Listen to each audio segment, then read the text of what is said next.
je vais céder la parole à Romain pour présenter un peu les différents intervenants et cette session thématique qui, au plus tard, doit finir vers 13h15. Autrement, on aura pris trop de retard. Je m'excuse.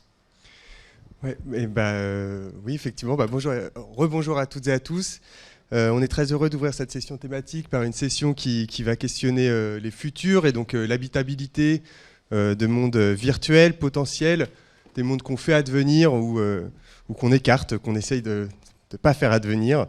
On va le faire à travers 3 présentations. La première sera celle de Grégoire Benzaquin, qui est doctorant en géographie humaine dans le département de géographie et d'urbanisme de l'Université de Toronto, qui va nous parler de Smart Cities. Ensuite, ce sera l'intervention de Clarisse Anceau, qui est doctorante à l'école de droit de Sciences Po et qui va nous parler de droit à l'autodétermination dans le droit international. Et enfin, on va avoir une intervention d'Étienne Armand-Amato, qui est maître de conférence en sciences de l'information et de la communication à l'université Gustave Eiffel, et Étienne Pérenny, qui est chercheur honoraire en communication et design interactif et membre du laboratoire Paragraphe de l'université Paris 8 et associé au laboratoire d'ICEN-IDF, qui va nous parler des métavers. Et donc, on peut commencer tout de suite avec la communication de Grégoire.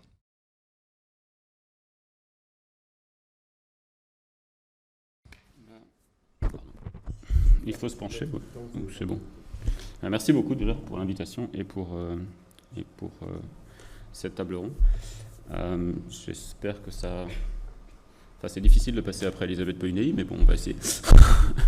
Et notamment au niveau du slide, ce ne sera pas de la même qualité en termes de graphisme.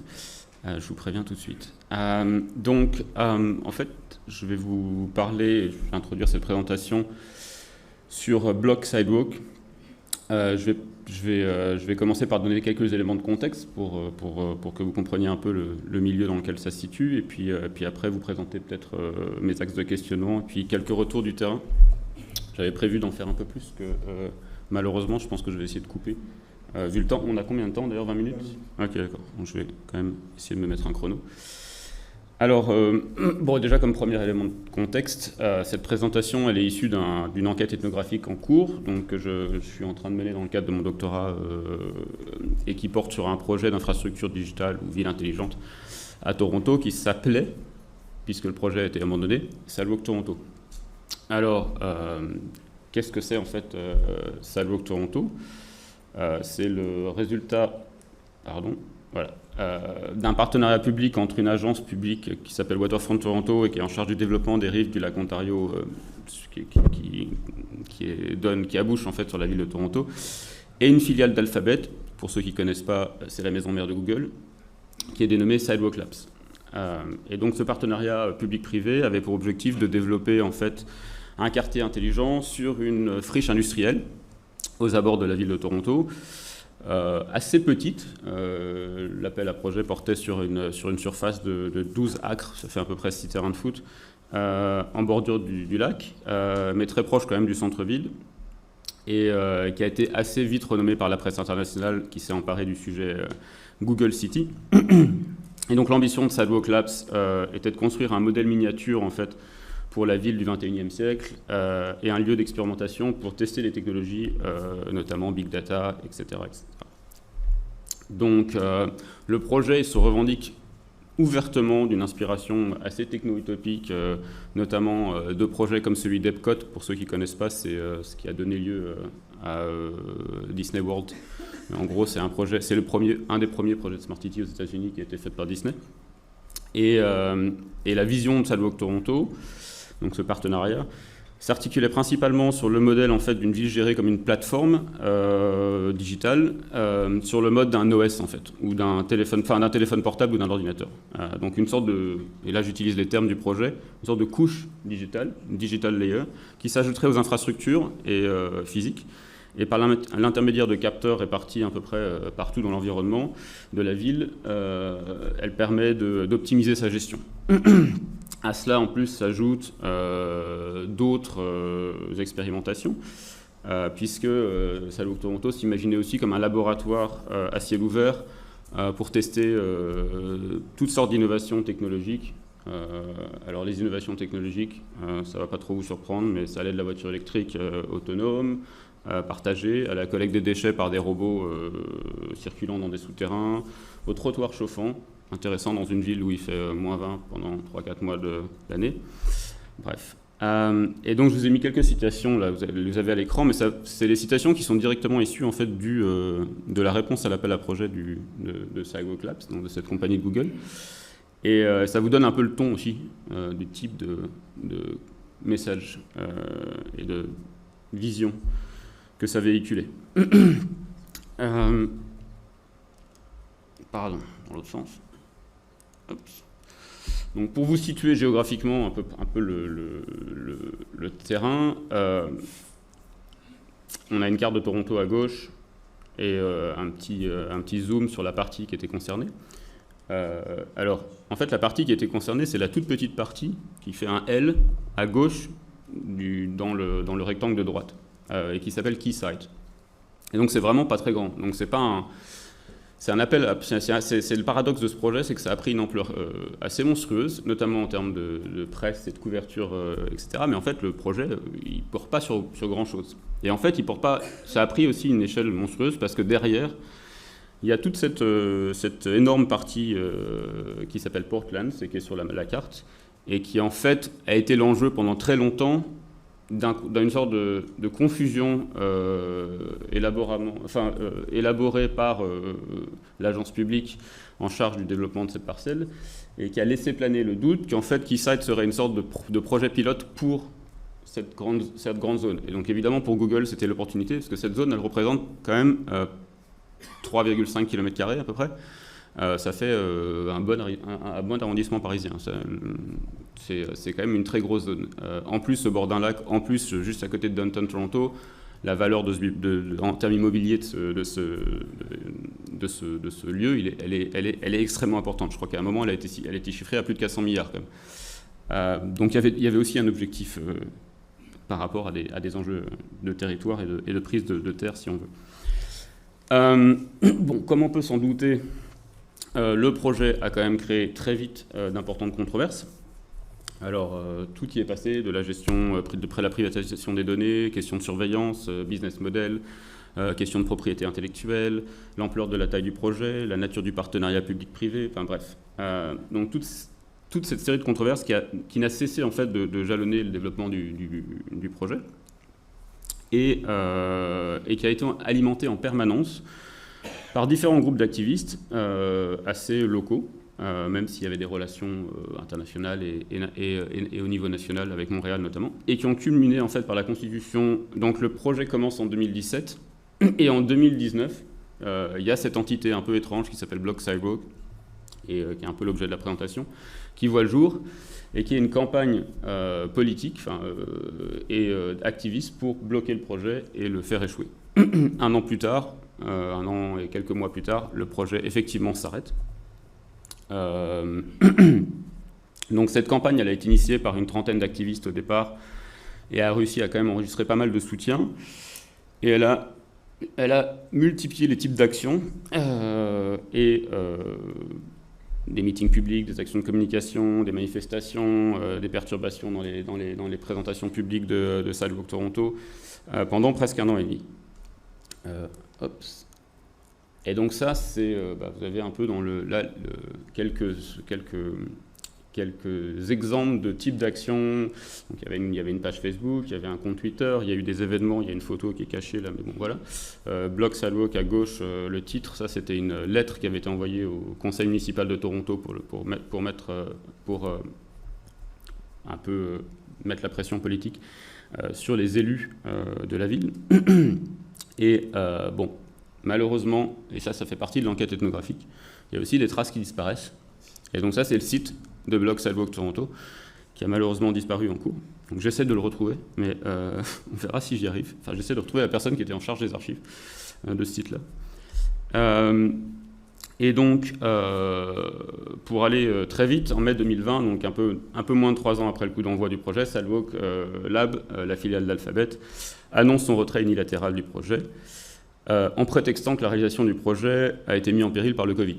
Donc c'est vraiment au tout début de la crise du Covid, et ils utilisent ça comme argument pour sortir du projet. Mais en fait, bon, tout le monde s'accorde pour dire que ça faisait un an et demi que ça ne l'est plus du tout. et que en fait, la pression politique, notamment, pas uniquement, par ce groupe, avait quand même suscité pas mal de problèmes au niveau local. Ça, c'est l'annonce du CEO de la boîte, qui a balancé ça sur Medium, donc même pas par voie de presse. Ce qui était assez étrange quand même d'annuler un projet de quelques centaines de millions d'euros, voire potentiellement milliards plus tard, sur son blog. Ça a fait aussi un petit peu jaser, mais bon. Donc, après ces éléments rapides, un peu de contexte, et pour vous situer mon terrain de recherche, je souhaitais aussi vous expliquer la manière dont j'ai un peu problématisé cette affaire. Et quand j'ai commencé à répondre à l'appel pour ce colloque, en fait, l'idée était de montrer que les controverses autour de ce projet permettaient de mettre en évidence des conflits de territoire et qu'on pouvait relier éventuellement ces projets, ce type de lutte aux luttes terrestres, c'est-à-dire des luttes contre différentes manières d'habiter et à la fois de saisir ou d'approcher la Terre. Donc en opposant peut-être un peu facilement les projections hors sol de Sidewalk Toronto et les efforts constants de Block Sidewalk pour problématiser le projet, l'obliger d'une certaine façon à un peu atterrir en questionnant, en essayant de le situer, en précisant ses modèles, ses visions, ses abstractions, etc. au fil du temps, on avait effectivement une sorte de dichotomie entre un hors-sol, une vision de Sidewalk Toronto, parce que conçu dès le départ comme un laboratoire à ciel ouvert pour tester et mettre en place des innovations technologiques et ensuite les généraliser et les mettre à l'échelle. Donc ça, c'est quelque chose qui est très présent dès le départ. Et là, je vous mets une slide. Il y a d'un côté un tract du bloc Sidewalk et de l'autre côté des quotes du projet. Mais il y a vraiment cette vision de généralisation et de scalabilité qui est au cœur du projet. En fait. Le but, c'est de faire un pilote pour le monde, avec la force de Google derrière en plus.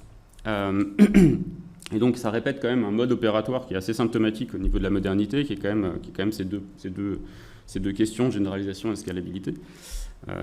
Des gens comme Anat Singh ont pas mal travaillé. Et puis pourquoi le label terrestre un peu pour Block Sidewalk ? Parce que ce mouvement, effectivement, en le forçant à atterrir, a un peu effectivement posé la question de l'habitabilité du site, les manières d'habiter ce genre de ville et ce genre de monde qui sont créés par ces projets. Bon, ça c'était la première problématisation. Assez rapidement, moi, et au fil de l'enquête, il y a une deuxième problématique qui vient redoubler en fait, en quelque sorte, la première, qui est une sorte de deuxième couche de questionnement, mais qui m'a fait m'interroger sur notamment les manières dont les sciences sociales, et en particulier la géographie urbaine et la littérature académique, a saisi ces projets-là, parce que ça a été beaucoup discuté, il y a eu pas mal d'articles qui ont été publiés là-dessus, et au-delà de ça, la question des villes intelligentes, au-delà de ce projet-là.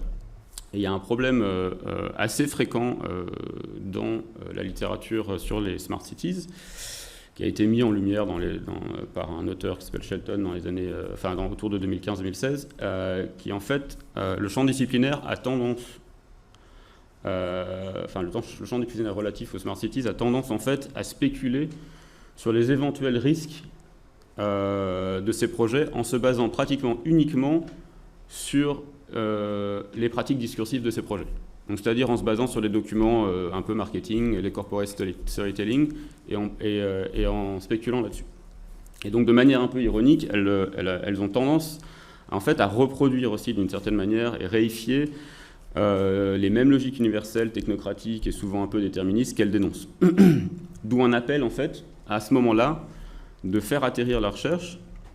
Et c'est ce qu'ils ont appelé Actual Existing Smart Cities, donc afin d'analyser un peu les manières toujours différentes dont ces technologies sont implantées, négociées et aussi souvent détournées dans leur trajectoire d'actualisation par des acteurs. Donc cet appel à revenir sur l'empirique, qui a été largement entendu dans la littérature, a fait qu'effectivement, à partir de cette date, il y a beaucoup de cas pratiques. Ça correspond aussi au fait qu'en pratique, les villes ont commencé à s'implanter sérieusement. Jusque dans les années 2010, c'est plus des projets utopiques, qu'en 2010, à partir de 2010, il y a des projets concrets de Smart Cities qui se mettent en place aussi. Donc il y a aussi un mouvement de corrélation avec ce qui se passe sur le terrain. Le problème, c'est que, pour moi en tout cas, il y a toujours un problème. C'est que ce tournant empirique, on va dire qu'il a un problème sur la définition de l'empirique, ou qui ne pose pas la question de l'empirique. Et donc, en fait, il n'y a pratiquement aucune réflexion dans le champ disciplinaire sur ce qui compte comme réalité. Et il y a plutôt un refus net, en fait, de s'engager sur des remises en question des prémices ontologiques ou des prémices de catégories d'analyse qui sont souvent marquées quand même par l'économie politique. Et donc, il y a quand même des exceptions. En passant, je mentionne Farias, Tironi ou encore des gens comme Jennifer Gabrys, un peu plus connus peut-être, qui sont quand même des expériences assez rares dans ce champ disciplinaire. Mais ça a quand même marqué ça marque un peu le champ disciplinaire. Alors quel rapport avec Sidewalk Toronto ? C'est que pour moi, en fait, Sidewalk Toronto illustre exactement ce double problème, en fait. Et c'est un peu un cas d'école de cette problématique. On a un projet qui n'a pas abouti et qui a débouché sur aucune réalisation concrète, et donc qui n'a pas offert beaucoup d'autres prises, en fait, que celle de la pratique discursive, ou en tout cas pour ceux qui ne veulent pas remettre en cause ce qu'on appelle réalité, en fait. Et donc par conséquent, et c'est plutôt logique, la plupart de la production académique sur Sidewalk Toronto s'est soldée par une reproduction d'une critique qui spécule sur l'éventuel risque de conséquences de ce projet, et puis qui, ironiquement, reproduit une critique généralisante, universalisante, qui ne cesse de réifier des récits, en fait, marqués par une conception finalement assez banale et moderniste du social, des technologies et des relations de pouvoir. Donc, excusez-moi. On a rapidement fait transformer Sidewalk Toronto en fait en cas exemplaire d'un entrepreneurialisme high-tech, avec des aspirations logiques néolibérales, avec des récits sous-estimant volontairement les effets détrimentaux de leur technologie de la part de Google pour aggraver les inégalités sociales, et qui, sur le versant activiste, et c'est là que je vais développer un peu, célèbre les sources notamment de Block Sidewalk, la campagne que j'ai présentée tout à l'heure, comme le début d'un mouvement de résistance internationale, grassroots, avec un imaginaire qui tourne autour, et qui oppose ces visions du monde et ce type de pouvoir. Alors je ne dis pas que ces critiques sont complètement dénuées de fondement, mais j'essaie de poser quand même la question ici de leur dépassement, et pour le dire un peu plus trivialement, est-ce qu'on peut dire plus que ça, en fait ? Qu'est-ce qu'on peut dire dans le petit résumé que j'ai fait de la littérature ? Qu'est-ce qu'on peut dire en fait de plus ? Quelles sont les capacités d'une enquête empirique si tout en fait est déjà joué d'avance, c'est-à-dire les catégories d'analyse, les acteurs, les identités, les conceptions de pouvoir, la définition du réel. Donc c'est dans un interstice que j'essaye de problématiser, enfin de cet interstice entre les deux problématiques que j'essaie un peu de me situer. Et j'essaye de faire ça avec un cadre conceptuel qui est quand même assez marqué. D'une part, le concept d'instauration que je reprends de pas mal de reprises assez récentes d'Étienne Souriau, qui est un philosophe français un peu obscur, mais qui a été réactualisé par notamment Latour, notamment Stengers, notamment Debèze, notamment Lapoujade aussi, ou encore même Alexandre Bodin, et qui désigne en fait un geste qui permet d'actualiser une virtualité et de donner une consistance à un existant, et notamment par un processus d'intensification. Et l'autre, on va dire, inspiration, ça serait plutôt une inspiration d'ordre, on va dire, pragmatique, au sens américain du terme, avec la tradition relative à l'empirisme radical, par exemple, d'un William James ou d'un John Dewey, mais je suis plutôt jamesien. Et donc en fait ce que j'essaie de faire avec cette double prise, c'est saisir l'itinéraire particulier de ce collectif Block Sidewalk, de dramatiser leurs efforts en fait pour assembler et donner naissance à un nouveau collectif, un nouvel existant, et paradoxalement une trajectoire instauratrice qui cherche à déstaurer un autre être qui est celui du projet Sidewalk Toronto. 3 minutes, oulala. Bon, je speed. Donc ce que je vais essayer de faire très rapidement, puisque j'ai plus beaucoup de temps, c'est en fait de vous présenter un peu une partie de mon terrain. Et ce que je vais faire en fait, c'est partir d'un. On va sauter, ça c'est des exemples typiques. On va partir d'un objet que je trouve intéressant, parce qu'en fait c'est un Google Doc dont personne ne parle, qui intervient un peu. À peu près au tout début du projet, dans les premières semaines où le projet se présente, une présentation publique, il y a quelqu'un qui s'appelle Bianca Willy, qui a été en fait la porte-parole et la figure de proue un peu de ce mouvement Block Sidewalk et de la résistance, qui a mis en ligne un Google Doc où justement elle explique un peu, elle essaye de susciter une réaction et elle pose simplement la question quelles sont vos questions par rapport à ce projet. Et à peu près c'est tout ce qu'il y a comme introduction dans Google Doc, et si vous êtes intéressé, vous pouvez laisser votre nom.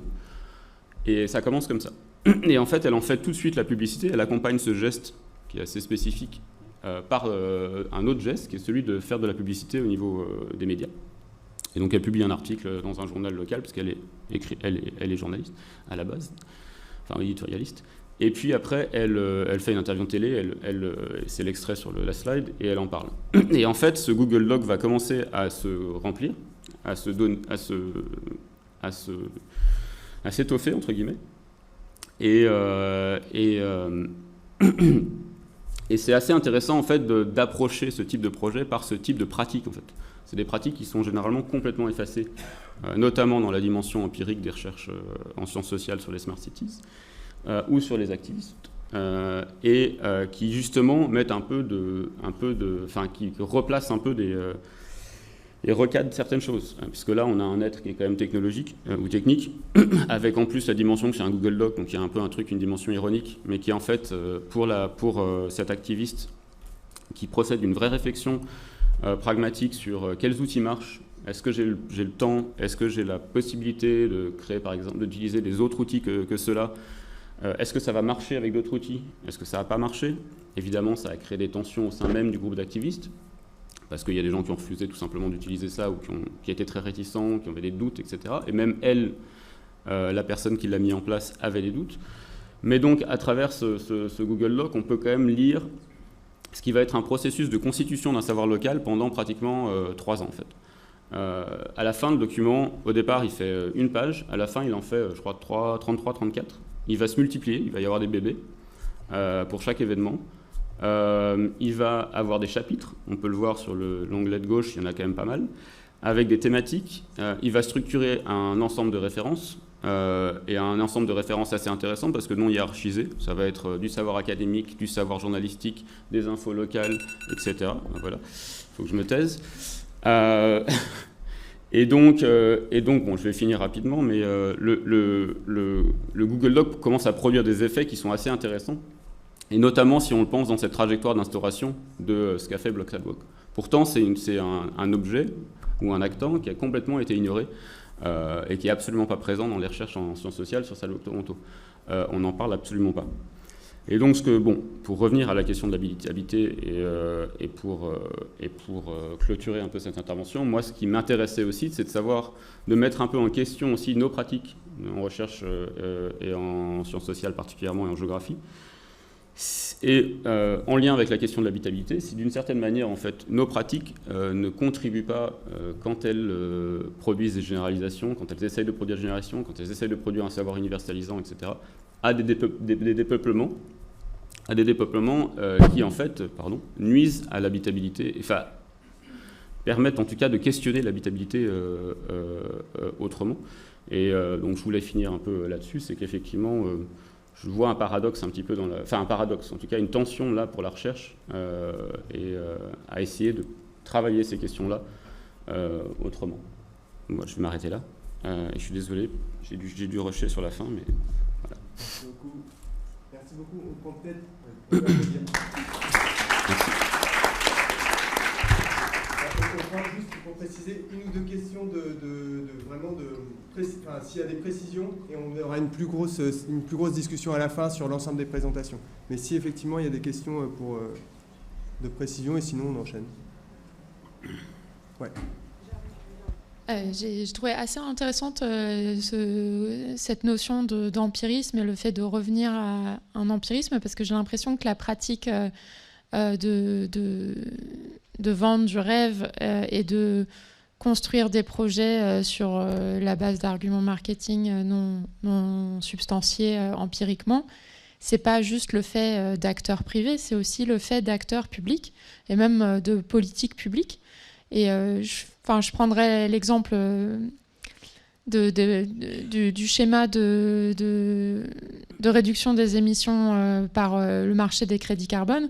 On fixe des plafonds et on essaye de décroître ces plafonds au fur et à mesure des années sans vraiment qu'il y ait de rebouclage avec est-ce que ça a produit l'effet voulu, l'effet escompté. Et un économiste, une fois, quand j'avais posé cette question, m'avait répondu quelque chose de très intéressant qui est ce qu'on fait, c'est que du coup, on ajuste les plafonds pour l'année d'après.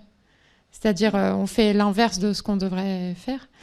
Et je me demandais... on ajuste les plafonds de manière à ce que ça colle à la réalité de la réduction d'émissions qu'on a observée. C'est pas on ajuste les plafonds pour que ça soit plus contraignant pour observer l'effet que l'on veut.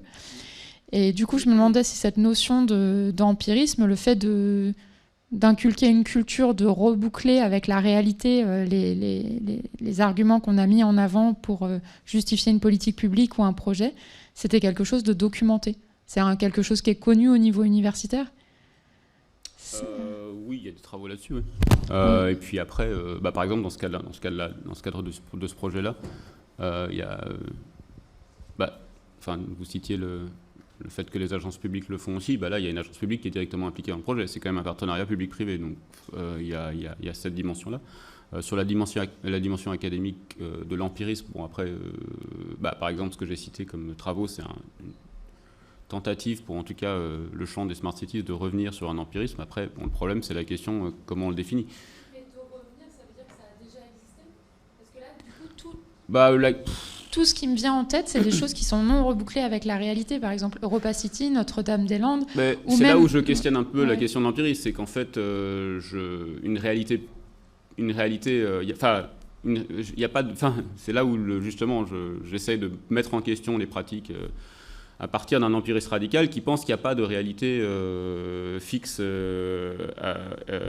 à décrire. Il y a des réalités à créer. Et donc, c'est des mondes qui sont en train de se créer. Donc, quand des agences publiques font ça, quand des acteurs type Sidewalk Toronto investissent dans du corporate storytelling, il faut questionner ces pratiques, en fait, qui sont des pratiques empiriques, qui ne sont pas des pratiques... c'est des pratiques discursives, mais ces pratiques discursives, elles ont des effets. Donc c'est pas, encore une fois, on retombe tout de suite dans la dichotomie discours-réalité. Non, c'est des discours qui produisent des réalités, qui produisent des mondes. Alors ces mondes, parfois, s'ajustent pas exactement avec la description initiale, mais ça, c'est n'importe quel projet. Il suffit de prendre un projet d'architecture ou n'importe quel projet pour comprendre qu'un plan, ça ressemble jamais au truc à la fin. C'est pour ça que j'utilise le concept d'instauration d'ailleurs, c'est qu'il met un peu cette question entre guillemets et qu'il évite de partir des objets finis en fait, donc d'un sujet créateur et d'un objet créé, mais qui remet un peu une dynamique entre deux et qui floute un peu les barrières conceptuelles en fait qui occupent ces positions.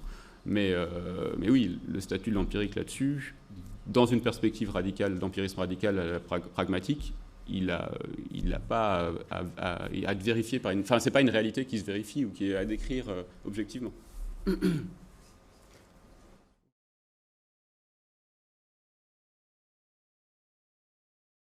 Bonjour à toutes et à tous. Je vous remercie pour l'organisation de ce colloque et je vais prolonger la réflexion qu'entamait et Grégoire en posant la question du rôle du droit en fait, dans les conflits autour des usages de la terre.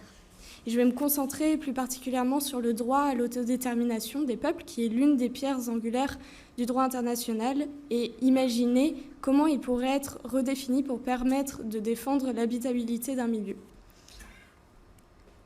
Alors, pour rendre mon propos le plus concret possible, je vais commencer par vous dépeindre brièvement la situation du peuple Gwich'in, qui vit dans la région du Yukon, au nord du cercle arctique. C'est un territoire situé entre l'Alaska et le nord-ouest du Canada.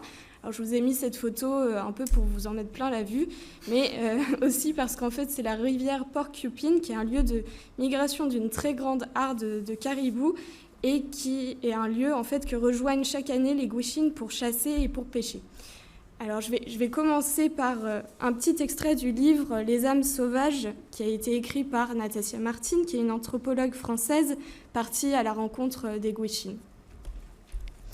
Après une chasse aux caribous fructueuse, un chasseur Gwich'in se penche sur sa proie à terre et désormais sans vie. Sort son couteau, ouvre le ventre pour vider les entrailles. Une odeur âcre s'échappe des chairs mises à nu. Les intestins sont malades, pourris. Le chasseur se tourne vers moi. « Tu vois, les Chinois polluent et les caribous meurent, me dit-il. Au fil de la discussion, je comprends que nombre de caribous sont victimes de maladies jusqu'alors inconnues, liées aux lichens qu'ils mangent, dans lesquelles se concentrent les retombées de pluies acides provenant de la pollution des 4 coins du monde. C'est de ce brouillage des champs qu'il s'agit.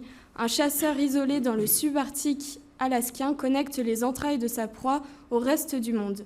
Les Chinois venant signifier cette humanité invisible, lointaine, massive, moderne et citadine dont les activités se répercutent jusqu'ici.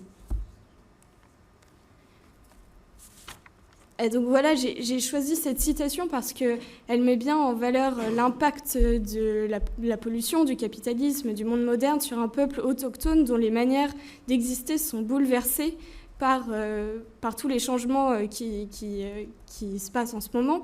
Et cette population ne revendique certes pas son indépendance politique en tant que telle, mais elle est clairement en conflit avec d'autres collectifs qui agissent sur le même territoire.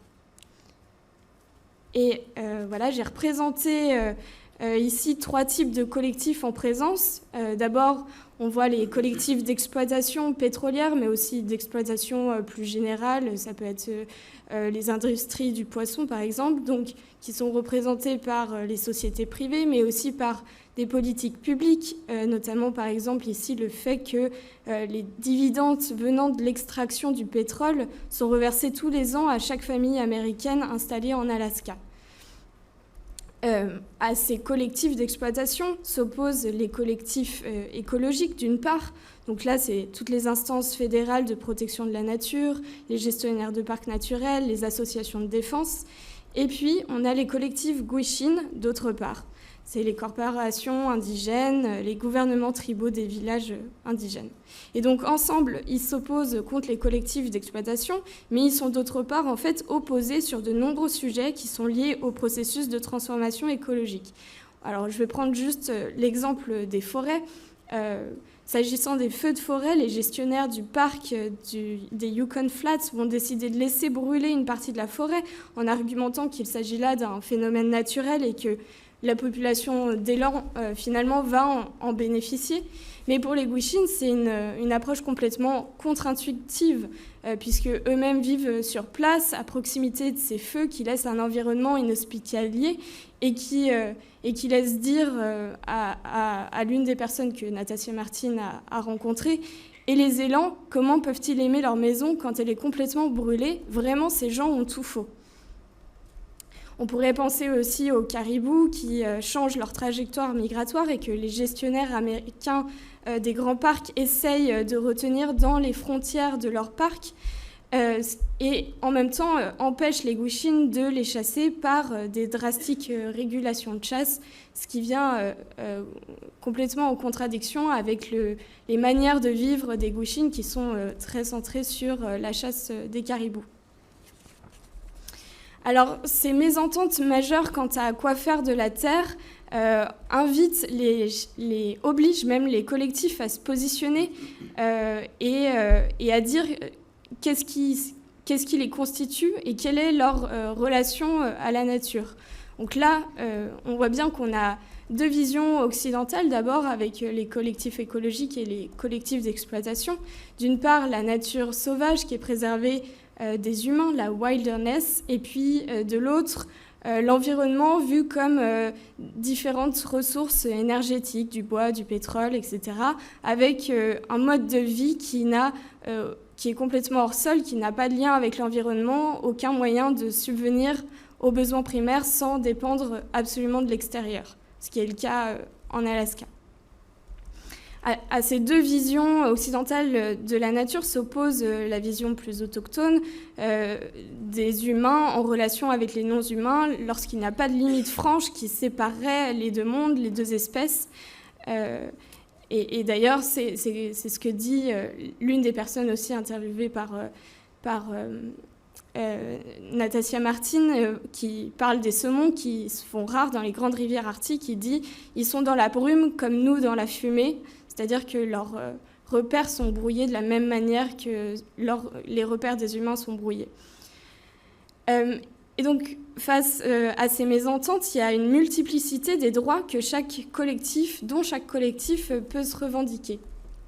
J'ai tenté de représenter ici différents types de droits, à la fois nationaux à gauche et internationaux à droite, qui pourraient jouer dans les situations de conflit sur les usages de la terre. Bien sûr, cette liste est non exhaustive et j'ai juste voulu ici dresser un peu le paysage juridique avant de m'intéresser au droit à l'autodétermination des peuples. Et ce que je voudrais vraiment souligner ici, c'est le fait que certains droits peuvent être utilisés par des acteurs différents et dans des sens différents. Donc un même droit peut être utilisé dans des sens vraiment différents. Si on commence avec l'exemple du droit d'usage et de propriété, et c'est comme ça que commence en fait l'histoire de l'Alaska, par l'acquisition par les États-Unis de l'Alaska, qui a été racheté à la Russie en 1867 pour 7 millions de dollars. Donc là, les Américains deviennent propriétaires légitimes de ces terres alaskanes, ils en ont payé le prix, et puis ils sont aussi les seuls à se donner la peine de les exploiter, les cultiver et magnifier le rendement de la terre. Alors là, on pourrait imaginer que les Gwich'in pourraient revendiquer en fait l'accession au titre de propriété de leurs terres ancestrales, en disant qu'ils les occupaient bien avant. Et en effet, la législation américaine a permis de procurer l'opportunité d'accéder à des titres de propriété légaux, mais au final, très peu d'indigènes en ont bénéficié pour plein de raisons. Et dans certains cas, même le but de donner la propriété à ces populations indigènes, c'était un but d'acculturation, c'est-à-dire que on obligeait, on assignait de force des parcelles de terre aux Indiens afin de fractionner les réserves sauvages et donc de faire cohabiter les indigènes et les occidentaux. Alors, ensuite, il y a les droits de la nature qui ne jouent pas du tout dans le cas de l'Alaska, mais qui se développent depuis peu de temps en Amérique latine. Et l'idée, c'est ici de donner en fait à des entités non humaines la personnalité juridique. Donc d'habitude, dans une vision plus occidentale, c'est seulement des choses, des objets. Et là, en fait, ça devient des personnes qui ont des droits. Donc c'est le cas en Équateur, en Bolivie, et puis c'est le cas également, ça a été aussi le cas en Nouvelle-Zélande, en Inde, etc.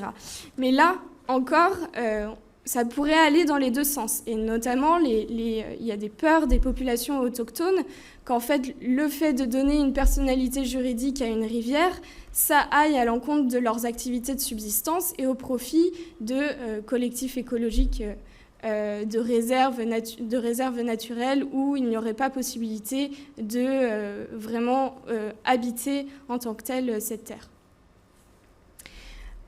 Ensuite, il y a bien évidemment le droit de l'environnement qu'on retrouve très souvent inscrit dans les droits nationaux, mais qui est aussi influencé par le droit international de l'environnement. Donc, je vais aller vite là-dessus, mais c'est vrai qu'on a des principes de consultation des populations locales et aussi le principe de l'évaluation de l'impact environnemental. Donc ça, c'est des procédures administratives nationales. Donc ça dépend du bon vouloir un peu de chaque État, de quel État a signé quel traité, etc.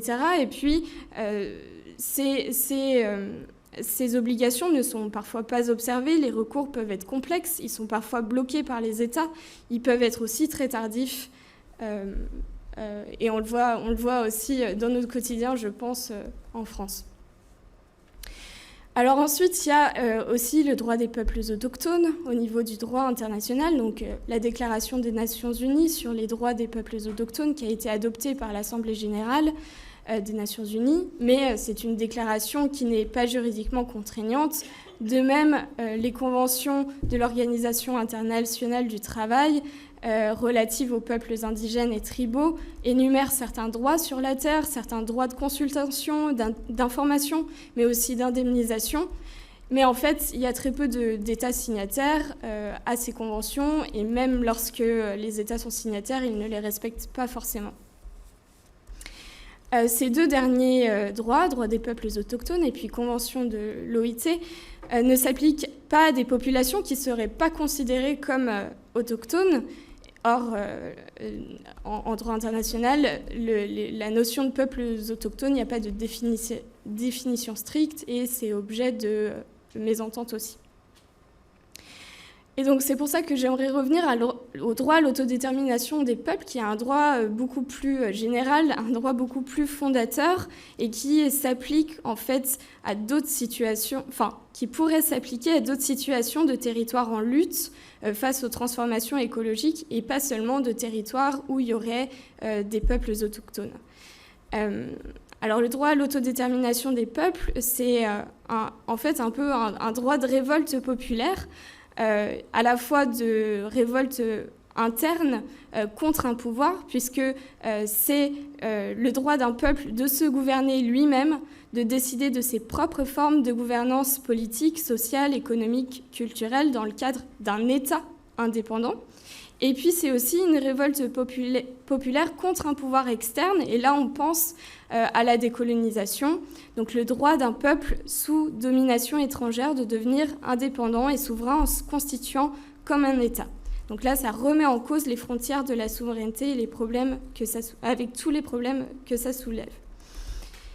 Et finalement, en fait, ce que je voudrais souligner ici, c'est que le droit à l'autodétermination des peuples, donc qui revient au peuple normalement, une fois qu'il a été exercé, c'est-à-dire qu'on a reconnu que le peuple a son propre État souverain qui a un régime à peu près démocratique, une fois que ça a été fait, maintenant il ne reste plus que l'État. Et c'est l'État existant, l'État qui est créé, qui est élevé en fait au rang de tuteur de l'autodétermination des peuples.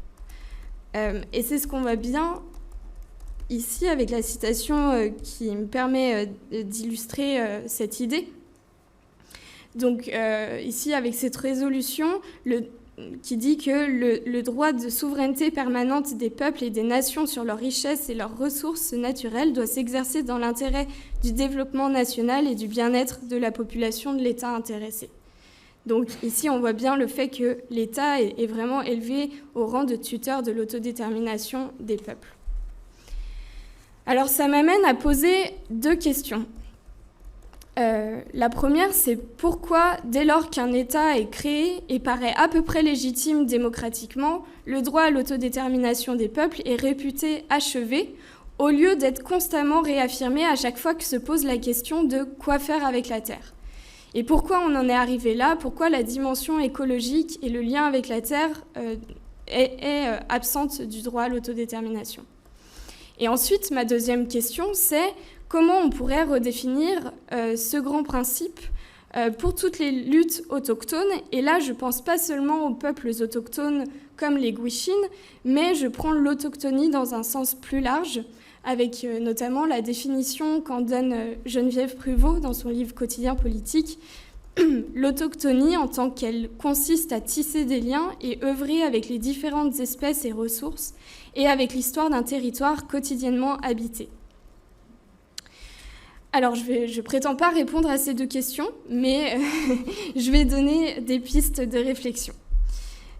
Et pour donner ces pistes de réflexion, j'ai choisi d'illustrer mes idées par deux images. La première à gauche, qui est le frontispice du Léviathan de Thomas Hobbes, et puis à droite, une illustration de Prairie Jackson pour la revue Women's Spirit, qu'on pourrait associer à la branche spirituelle de l'écoféminisme.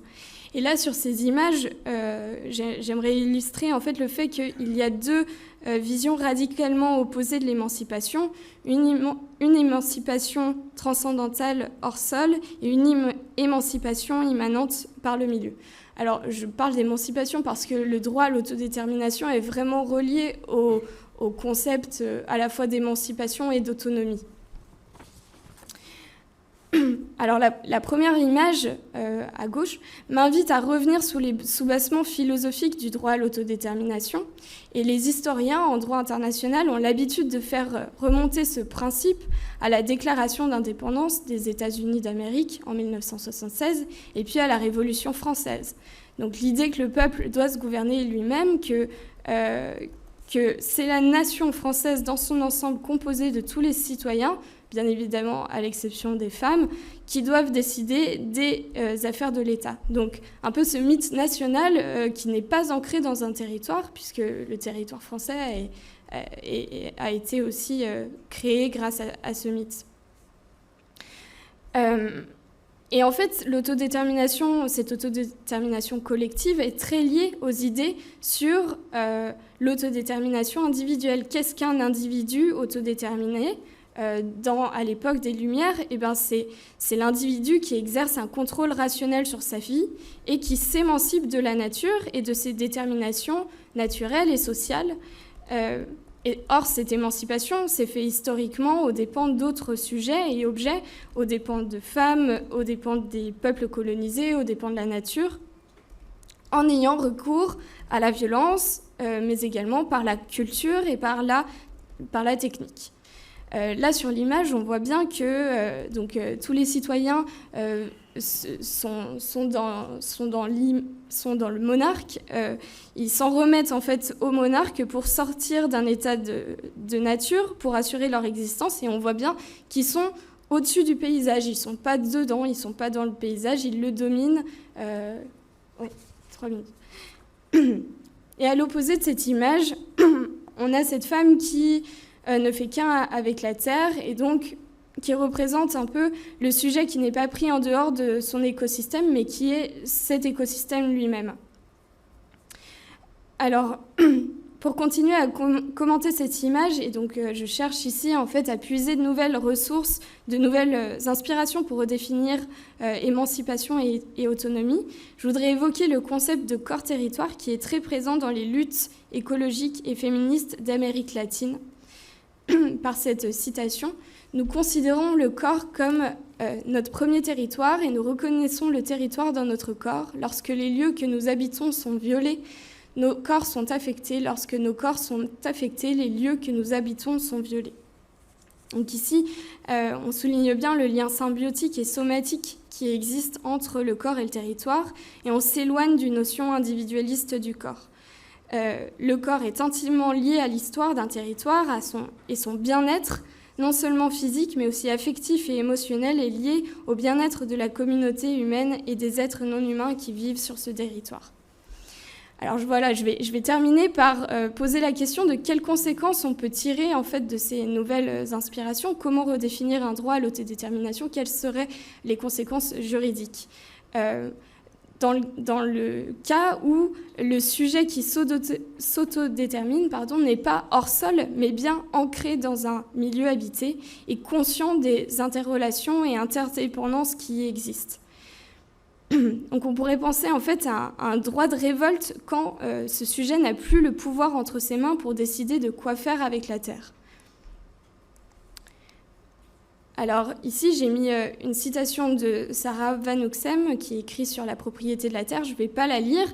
Elle réfléchit en fait de la même manière, mais en l'appliquant au droit de la propriété. Mais je vais en retenir 2 aspects. Donc le premier aspect, c'est l'habitation, qui invite à prendre soin de la demeure. Et puis, le deuxième aspect que je voulais prendre en considération, c'est la solidité des interrelations entre les personnes à l'égard des choses et entre les personnes et les choses mêmes.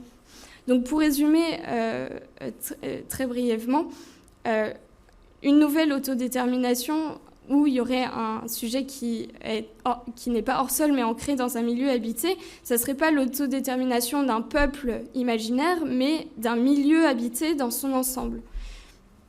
Et ça invite à prêter attention aux relations et aux intérêts, à prêter attention aux intérêts des interactions et des relations elles-mêmes, et pas seulement des êtres humains. Donc ça serait également pas une souveraineté du peuple sur son territoire, mais l'idée d'une appartenance de la terre, d'une appartenance à la terre. Donc on doit se rendre propre à elle. Donc ça permettrait de sortir des conceptions occidentales du rapport à la nature, d'exploitation et de protection de la nature. Et ça serait un droit de révolte lorsque les intérêts d'un milieu, la solidité des relations entre hommes et non-humains n'est pas respectée, lorsque l'habitabilité n'est pas favorisée. Et donc j'essaie ici d'exprimer qu'est-ce que ça pourrait être ce principe directeur qui viendrait en soutien des luttes locales qui cherchent à porter l'attention sur ces liens et à favoriser l'habitabilité d'un milieu. Voilà, je vous remercie. On prend une question de précision, si ça va. Ouais. Ça arrive.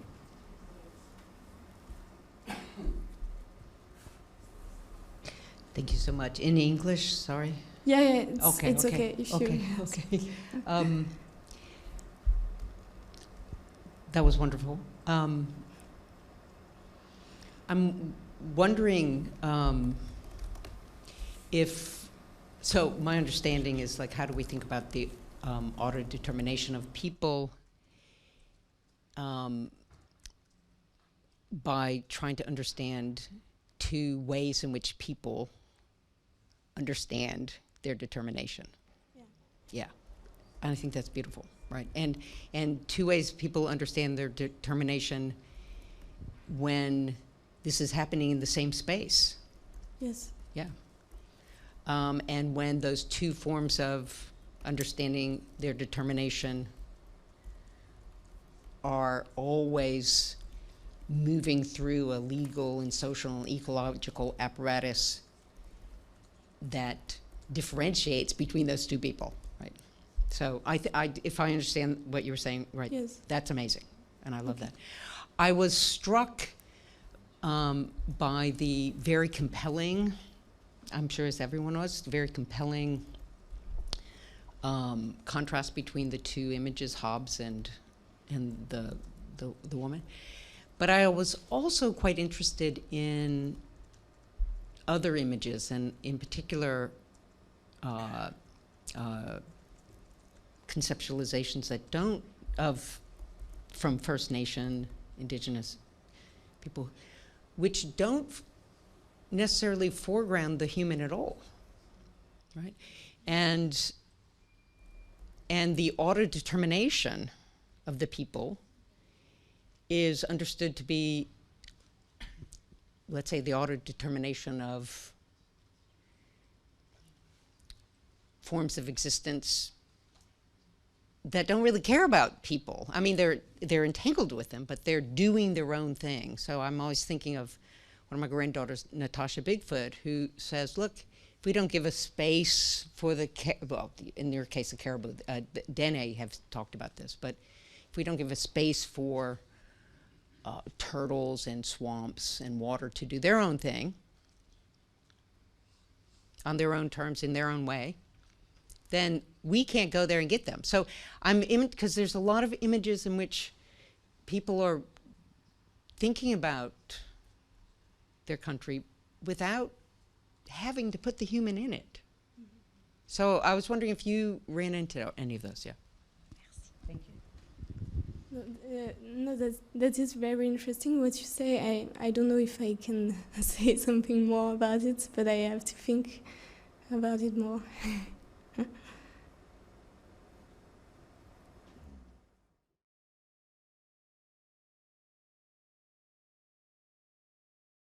Bonjour à toutes et à tous.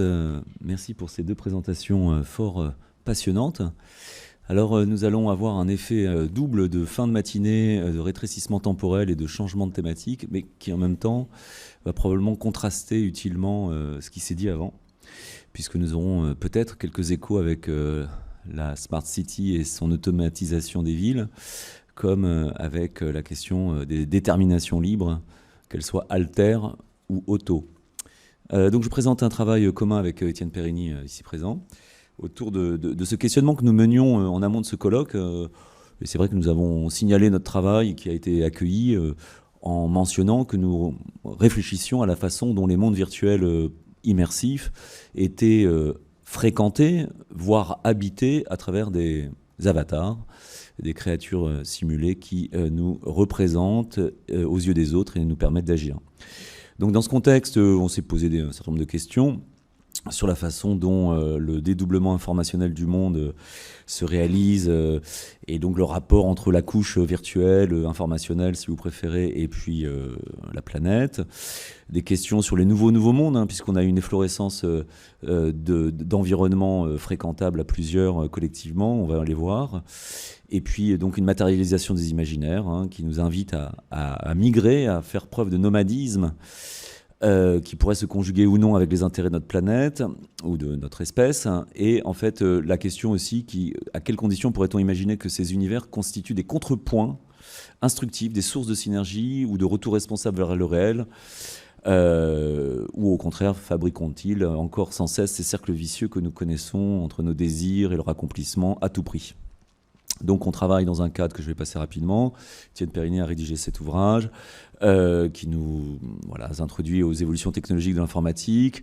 Moi-même, j'anime des jurys de dirigeants sur des sujets qu'ils ne connaissent pas, notamment en voici un, sur les masques immersifs. On a donc une tradition de parution dans notre domaine, les sciences de l'information et de la communication, pour nous situer. Et on étudie ces choses-là depuis 22 ans, ou voire plus selon les chronologies. Donc quelques mots-clés pour réfléchir, traverser l'écran pour se retrouver ailleurs, jouer, s'avatariser, la co-instantiation des modèles informatiques, l'engagement corporel, les rapports intersubjectifs, l'ubiquité, la bilocation en anglais, bilocalisation en français pour être plus clair, parce qu'on ne sait pas ce que c'est là. Louer quoi, mais c'est le fait d'être à deux endroits différents. Et la téléexistence, exister à distance.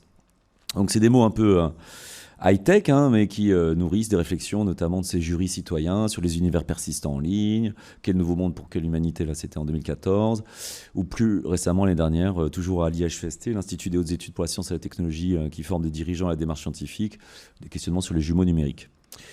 Donc dans ce contexte-là, on travaille sur les avatars, on travaille dans des démarches à la fois multidisciplinaires, transdisciplinaires et aussi art-sciences, donc avec différents contextes. Ici, notre dernière revue traduite aussi en anglais de 2022. Bref, ceci étant dit, en haut à gauche, vous voyez une capture d'écran de Second Life, où on voit une réplique d'un projet de conquête martienne avec une sorte de biotope là. Et puis à droite, j'ai mis une capture d'un monde de jeux vidéo massivement multijoueur pour se situer un petit peu les écrans que l'on voit souvent avec plusieurs personnes qui agissent, qui transforment leur environnement virtuel. Et donc le contexte actuel, c'est celui à la fois d'un jumelage, ou en tout cas d'une réplication, un duplicata du monde en partie, avec beaucoup de projets, y compris scientifiques internationaux, aussi bien pour le climat que pour beaucoup de choses. Et puis de l'autre, des mondes qui, au contraire, sont complètement fictionnels et très éloignés de nos réalités, en apparence du moins. Donc j'ai mis une citation de Georges Ballandier, là, qui est un grand, qui s'intéressait à ces nouveaux mondes, à la fois matériel et immatériel, qui constituent un continuum avec l'intelligence artificielle, le vivant, les automates, la communication, les réseaux, qui imbriquent le réel et le virtuel. Et il mentionnait que ces mondes existent, ils sont habités par les contemporains qui les pratiquent. C'est une question qu'on peut traiter. Et qu'ils fréquenteraient en étant un peu ignorants. Et c'est pour les éclairer, justement, puisque si on rend intelligibles les pratiques, on peut peut-être espérer les rendre plus responsables. Et puis, il parlait de colonisation de l'intérieur, de nos esprits, suite à la fin des colonisations mondiales. Alors ça, c'est quelque chose qu'on pourrait mettre en débat, puisque, en réalité, on peut faire une controverse autour de cette question. Alors, nouveau territoire, construct, artificialité, fréquentabilité et séjour. Donc, au mouvement général d'externalisation de nos capacités cognitives, au niveau anthropotechnique. Et puis simultanément, on internalise les algorithmes, les logiques techniques, plus vous fréquentez votre téléphone, et encore plus si vous êtes avatarisé ailleurs. Donc les territoires virtuels constituent des mondes à fréquenter qui autorisent des expériences socialisées.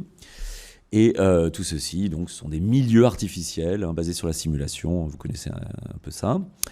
Mais dans le contexte de la crise environnementale, surgit le cauchemar que vous connaissez tous, celui du film Matrix, où finalement notre monde délaissé à lui-même serait devenu apocalyptique et les personnes seraient réduites à croire vivre dans une simulation alors qu'ils ne sont que dans un caisson qui les utilise d'ailleurs pour fonctionner. Les machines auraient inversé la priorité et utiliserait les humains. Donc vous connaissez Matrix. Alors évidemment, c'est très difficile d'échapper à ces attracteurs dystopiques, autant qu'aux promesses utopiques de nos chers ingénieurs en futur possible. Et donc on essaie de développer d'autres approches. Donc dans ce contexte, on essaie de réfléchir. Donc, notamment, je vous signale qu'en 86, le premier système en ligne sur Commodore s'appelait Habitat. Et c'est là où les habitants se sont appelés les avatars en tant que tels. Bon, il y a eu des antécédents, mais le mot avatar, avec un grand A, sort de ce système produit par Lucas Art Film. Et voilà. Donc la question de l'habitabilité est posée d'emblée des mondes virtuels par son intitulé. On s'y investit de manière plus ou moins durable, on s'y téléporte, on s'immerge, on s'y incarne avec son avatar. J'ai traité ça dans ma thèse. Et puis, on a des offres de services comme dans Second Life pour fabriquer son foyer, sa petite maison, accueillir des gens. Et bien sûr, on peut envisager qu'une concurrence puisse s'installer entre un quartier, je sais pas, où surpollué ou pauvre, et puis un univers chatoyant et très agréable où l'on vivrait. Alors, est-ce que ce sont des mondes repoussoirs pour nous qui sommes préoccupés d'écologie, de responsabilité et de faire changer le cours des choses ? Est-ce que ce sont de nouvelles terres inconnues où on déverserait nos externalités négatives, hein ? Je pense à nos pulsions violentes, y faire la guerre, y faire un certain nombre de choses qui sont quand même assez problématiques sur le coût environnemental. Est-ce que ce sont des échappatoires ou est-ce que des lieux de défouloir, donc l'escapisme en anglais ou la question de la catharsis que vous connaissez? Est-ce qu'on s'abstrait du réel au mépris de ce qu'il devrait faire, hein, tous ces millions d'heures de jeux qui sont consacrés en ligne, hein. On a une chercheuse qui s'appelle Jane McGonigal qui a signalé que voilà, reality is broken parce qu'on ne s'occupe plus de la réalité et puis on préfère inventer des vies ailleurs. Et donc la question de réarmer ou de réinvestir aussi les pratiques vers un retour vers le réel, quelque part. C'est un peu l'objet de ma communication. Donc se divertir, hein, se divertir pour oublier ou investir autrement les choses. Et puis la question du coût écologique de ces activités qui se posent, notamment avec le Shift Project que vous connaissez, qui travaille là-dessus. Mais on pourrait avoir un autre point de vue qui consiste à dire que la Terre vue de la Lune a changé les choses, comme la Terre ou notre planète vue depuis ces univers qui constituent d'autres référentiels. Et donc à cette approche concurrentielle, on peut envisager une approche différentielle qui pourrait se mettre en synergie avec notre monde, puisque ces milieux alternatifs nous émancipent de notre condition terrestre en apparence, on peut y mourir, y régénérer des choses, et nous donnent d'autres repères pour cohabiter avec d'autres semblables, nos amis, vous-même, avatarisés, voire d'autres personnes techniques, hein, les IA ou les robots, qui viennent les peupler. Donc, lorsqu'on revient des mondes artificiels, j'ai fait de l'ethnologie au long cours, je peux vous assurer que vous redécouvrez une forêt avec un autre œil, en ayant visité pendant des jours et des semaines des forêts virtuelles.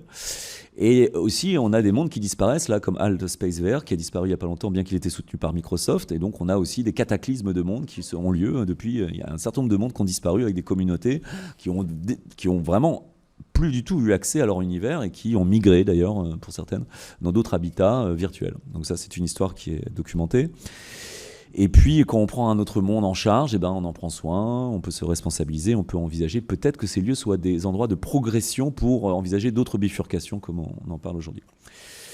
Pour passer d'un homme unidimensionnel à la Marcuse aux humains plurimondains, avec des questions d'articulation entre les univers, avec le monde racine, comme je l'appelle ici, donc le nôtre, qui est biologiquement et énergétiquement indispensable. La question qui est qu'on ne disparaîtra pas d'ici, hein, enfin si, un jour, bien sûr, tous, mais pas maintenant. Et donc, même si on va passer l'entièreté de sa vie, et je l'ai fait avec une artiste, Claire Sistac, et ben on reste localisé ici, hein, c'est la notion de bilocalisation. Et puis, on a une infrastructure matérielle et énergétique qui ne cesse, bien sûr, de consommer, même si c'est beaucoup moins gourmand que la vidéo en flux qu'on regarde tous en série le soir. Ces conditions multiples participent de notre trajectoire anthropologique, hein, capable de construire une pluralité de mondes et d'abris, de lieux, de biotopes. C'est en tout cas, il semblerait au long cours ce qui se passe. Et on peut le relier à la question de l'Unwelt, hein, que vous connaissez, sur ces niches écologiques. Et on sait que la télévision a permis à beaucoup de gens de survivre dans les HLM, dans des clapiers qui étaient relativement étroits. Donc les mondes virtuels comme moyen de s'accoutumer à une déshabitabilité du monde ne peut qu'être considéré aussi comme aspect. Donc je renvoie aussi au concept de Dominique Boulier, hein, qui a travaillé à Sciences Po et puis qui est un collègue de communication, qui a été compagnon de Latour, hein, sur l'habitel, qui a donc cet environnement c'est un peu différent de l'Unwelt, mais c'est proche. Et nous réfléchissons, pour aller vers la fin, parce que j'ai décidé d'être rapide, pour laisser un peu de place à la discussion, à la question de l'hybridation humain-artificielle, hein, puisque évidemment, quand vous rencontrez un avatar, c'est à la fois un système algorithmique, et puis il y a quelqu'un derrière qui se prend pour cet avatar, se projette dedans, et puis parfois appuie sur un bouton ou fait des trucs pour agir. Et donc, pour passer de l'hybridation à l'envie, hein, dans laquelle on est un peu pris aujourd'hui, dès que c'est possible, il faut le faire. On réfléchit au rapport symbiotique, dans le cadre d'un projet actuellement, qui serait plus responsable. Donc des rapports à la technologie considérés comme notre nous-mêmes, notre autre nous-mêmes. La technologie n'est pas extérieure à nous, indispensable à notre survie, et donc des rapports plus équilibrés, gagnant-gagnant. Enfin, voilà. Et donc, pour ça une proposition de programme de travail, réintentionnaliser les pratiques numériques et les loisirs pour les rendre, 3 petits points, plus utiles, plus conscients, plus comparatifs avec la réalité. Imaginer ces mondes virtuels comme des milieux d'exploration, de prototypage, d'essais et erreurs. Hein. Je pense qu'il y a des tentatives écologiques, notamment, de mettre en monde virtuel les meilleures fermes éco-responsables. Enfin, il y a beaucoup de choses qui peuvent être partagées.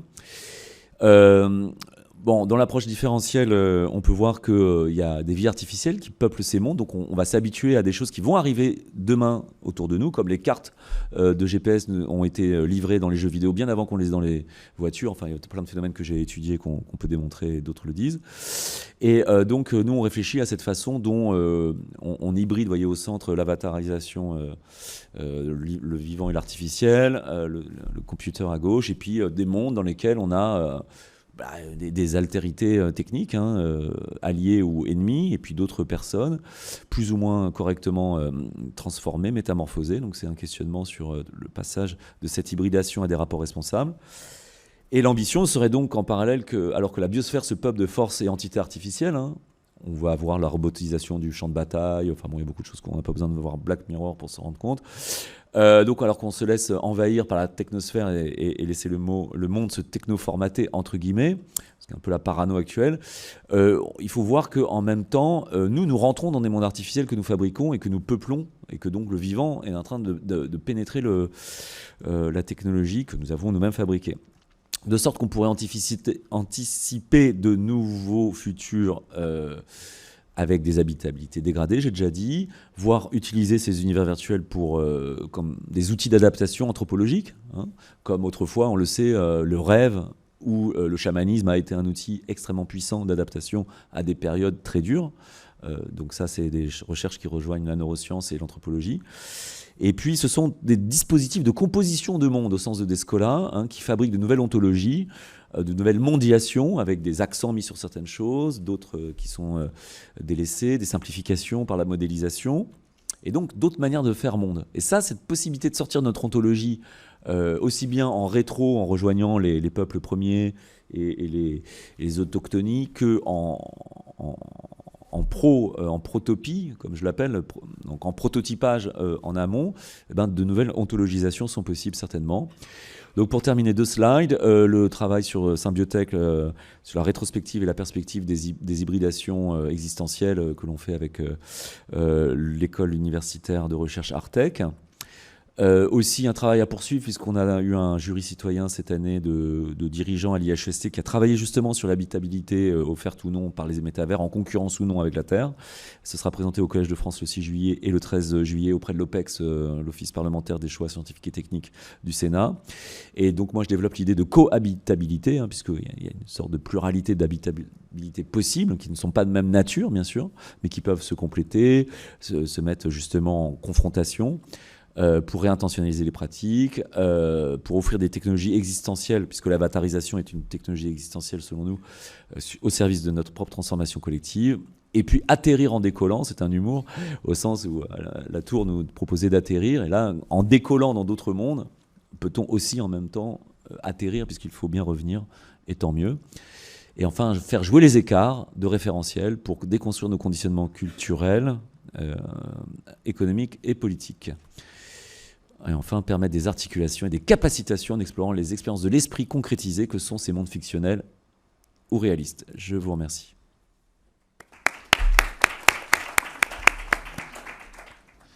Bonjour à tous. Merci beaucoup pour ces 3 présentations.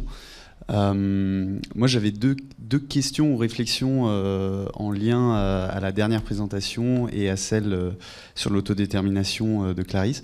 Et la première, c'était juste par curiosité sur ces mondes alternatifs. Est-ce que vous avez fait, vous, des recherches sur en fait les communautés justement de mondes avatars, etc., qui essayent d'utiliser le langage technologique, notamment la cryptographie décentralisée, pour essayer alors je pense à Decentraland en particulier, je ne sais pas si vous connaissez c'est un peu un Second Life, mais sur des systèmes cryptographiés décentralisés, et qui du coup, en fait, parle un peu exactement de ce que vous mentionnez, d'un retour vers la Terre, mais sur des contractualisation et des formes d'imitation en quelque sorte du réel, où ils essayent de faire en sorte que nos identités soient validées en fait par les clés cryptographiques, et qui sont en fait des promesses aussi fortes, on pourrait dire, si elles réussissent évidemment, d'une identité comme celle que procure un État avec le passeport.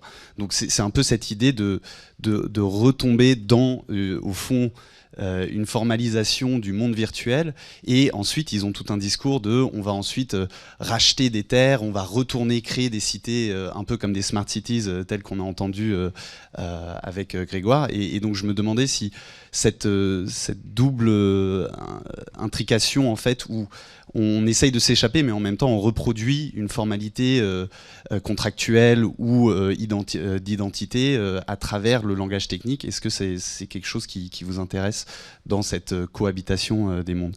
Et ensuite sur l'intervention de Clarisse, je voulais simplement demander, en réflexion à ce que Elisabeth Povinelli a dit sur ces différents imaginaires justement d'un milieu où le langage ou l'identité ne serait pas que centralisée sur l'humain.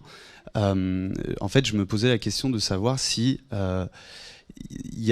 quels critères ou quelle forme de voie d'autodétermination pourrait être imaginée si on pense à ce décentrement qui, on dirait, dans l'imaginaire occidental, passe d'abord par un réenracinement de l'humain. En gros, je me demandais, est-ce qu'il y a des choses qu'on peut imaginer, enfin, en gros, j'aurais aimé en savoir plus sur quels seraient des critères à imaginer pour comprendre ou entendre des formes de vie qui, effectivement, n'ont pas un langage humain ou une identité humaine, mais qui auraient besoin de passer. Est-ce qu'elles auraient besoin de passer par une forme juridique comme l'autodétermination? Voilà, désolé d'avoir été long. Je vais essayer d'être un peu plus bref dans ma réponse. Donc, on a créé un laboratoire d'études virtuelles du virtuel pour accueillir justement des recherches qu'on ne peut pas mener, ne pouvant pas être sur tous les fronts, mais sur le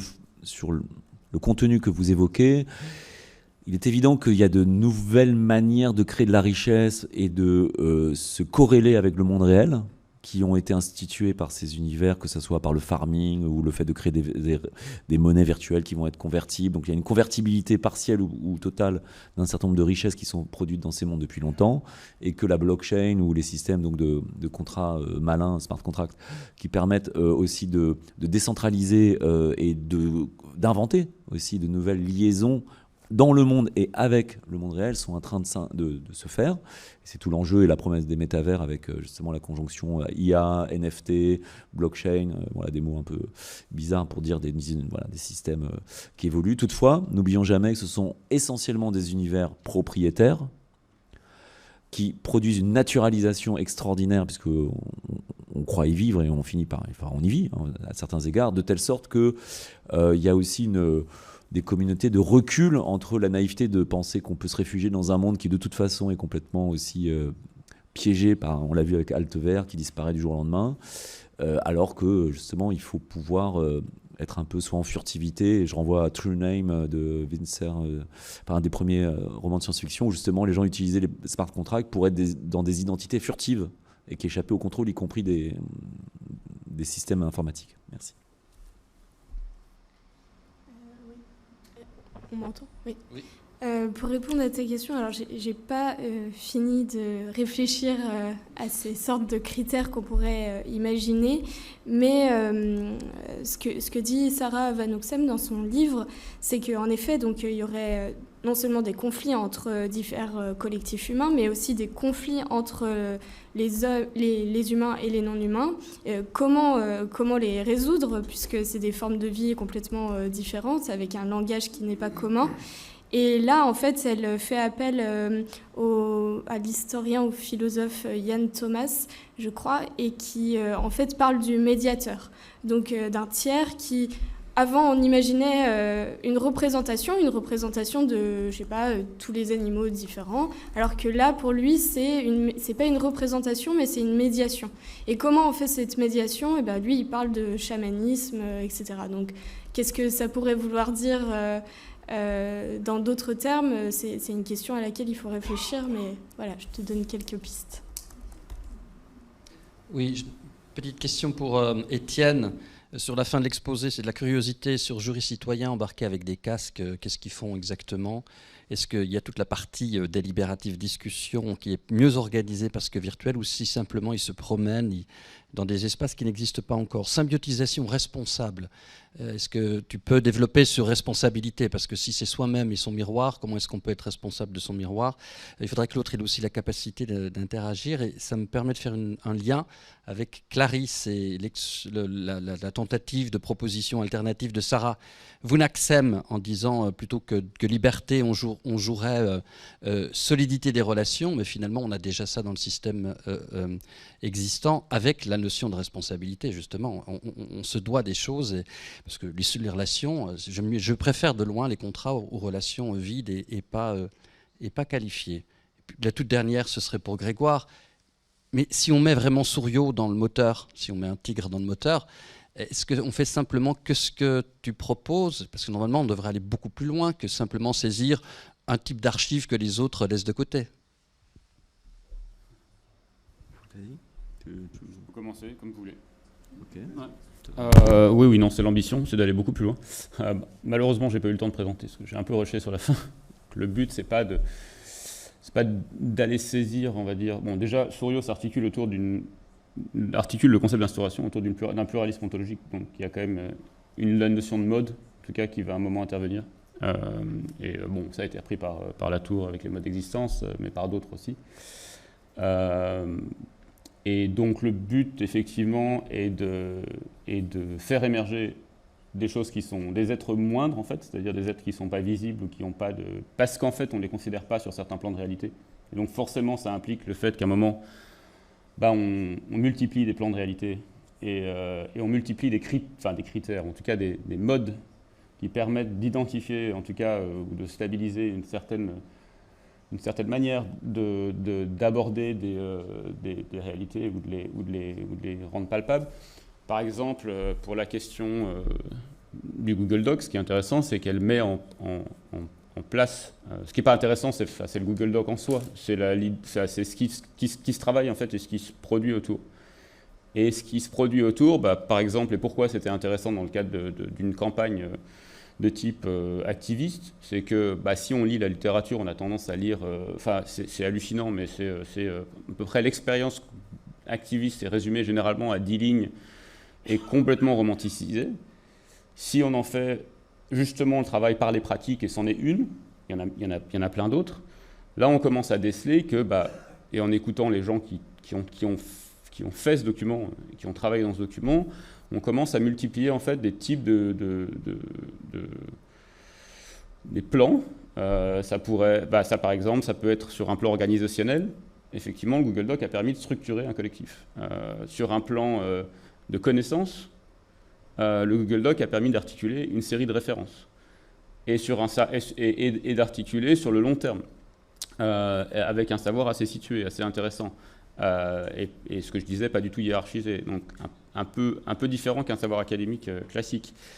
Sur des modes, sur d'autres modes, et on pourrait le déplier comme ça, en fait. On pourrait déplier ces objets ou ces agents, ces actants, si on peut reprendre le vocabulaire de Latour, sur différents modes, en fait, ou en tout cas sur des frictions de modes, puisque c'est jamais un mode, c'est toujours à des croisements de modes.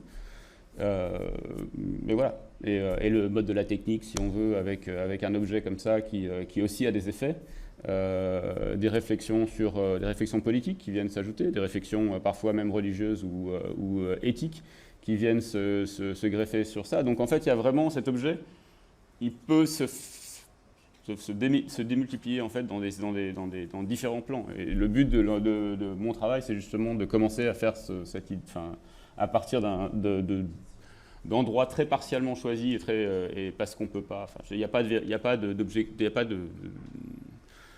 de mouvement englobant et généralisant. Il n'y a pas de volonté de le faire. Il n'y a pas de volonté d'avoir un mouvement non plus totalisant. Donc il y a vraiment, j'essaye de prendre des objets qui pour moi sont pas dans le sont pas dans le viseur et qui après peuvent être dépliés justement sur différents modes et de voir ce que ça produit avec les gens, notamment qui ont participé à l'élaboration de ces modes par exemple, enfin à l'élaboration de ces pratiques, etc. Et de questionner avec eux ces pratiques-là sous parfois des autres angles et ce que ça peut produire en termes aussi, en termes de reprise, parce que chez Souriau c'est toujours des existants qui sont en train de devenir, donc en fait comment on peut les reprendre en continuant d'une certaine manière l'existence sur des plans différents. Voilà. Alors pour répondre à la question, en effet, Sarah Van Hoxem, elle parle de la propriété et elle essaye de montrer qu'en fait la propriété n'a jamais été vraiment absolue, qu'elle s'accompagne toujours de responsabilités, comme vous avez dit. Et là, dans mon cas, en fait, on pourrait se poser la question de comment on définit ces responsabilités, mais aussi qui les définit et qui est garant de cette responsabilité. De nos jours, c'est l'État qui est quand même garant de cette responsabilité. On pourrait penser que ce serait plutôt un milieu en tant que tel qui définisse quelles sont les responsabilités. On peut penser par exemple aux communs, notamment avec l'idée des communs où il y a une collectivité, des ressources et des règles qui sont à poser pour favoriser en fait la vie dans ce milieu. Et donc là, qui pose ces règles, qui est garant de cette responsabilité, c'est pas un acteur tiers, c'est les personnes mêmes qui vivent dans le lieu qui est en question. Voilà, je vais très vite. Peut-être sur la question de l'interdépendance, enfin de la symbiotisation et de la responsabilité que vous évoquez, et en lien avec ce qui vient d'être dit, il me semble que l'absence de prise en compte des interdépendances et de la complexité a conduit à des responsabilités limitées et réduites et finalement inconséquentes. Donc aujourd'hui, je pense que le régime général de gouvernance de nos sociétés occidentales avancées est principalement basé sur des responsabilités inconséquentes. En tout cas, c'est ce qui semble se passer en feedback général. Donc la symbiotisation pourrait être une reprise et une reconceptualisation des tissus d'interdépendance, voilà, à quoi sommes-nous liés, et aussi de tenir compte des coévolutions, on en parlait tout à l'heure avec Étienne Périni, de ce qu'on a beaucoup dissocié.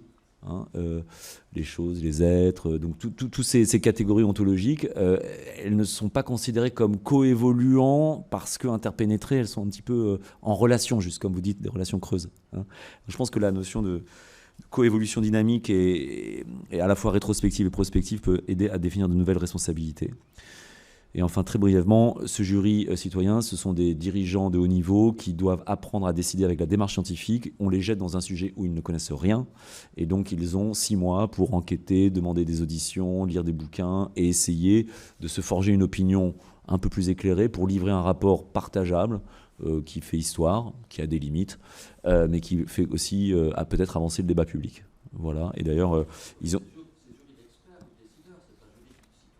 Oui, non, c'est un jury de citoyens éduqués et qui ont des responsabilités dans la vie, mais sur un sujet, oui, parce qu'il y a des gens qui n'ont pas fait Bac plus 1.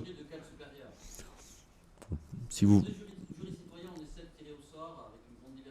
Mais c'est une forme de jury citoyen, si vous préférez. Ça s'inspire des jurys citoyens, vous faites bien de le dire, c'est pas la même chose, mais dans un cadre de formation. Et c'est vrai qu'évidemment, ils se retrouvent devant tous leurs biais cognitifs, par exemple, à vouloir solutionner les choses, à vouloir aller plus vite que la musique scientifique, etc. Et c'est très intéressant de les confronter et donc de livrer ça. Et ils ont aussi souvent fait des scénarios un peu prospectifs de design fiction pour imaginer ou se projeter. Et en fait, ils en sortent vraiment transformés. Et ça, c'est un effet retour du virtuel, des possibles qu'ils investiguent. Voilà. Pardon pour la longueur de ma réponse. Ok, bah merci beaucoup. Ouais, on va poursuivre la discussion au repas si ça vous va. Et merci encore. Merci.